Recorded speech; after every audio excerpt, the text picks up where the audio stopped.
राजा जनक जी के घन फूलवरिया,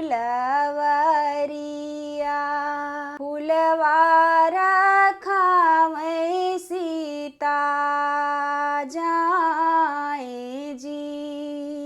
राम लखन दुइनो बन कया हेरिया, बन बीच सुगना उड़ावे जी। के करे आया तू ही उलरू से दुलरू, के करे आया सग भाई जी।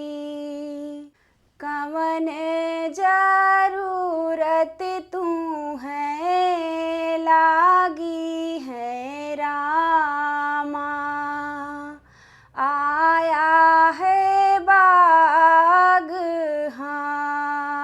हमारे जी।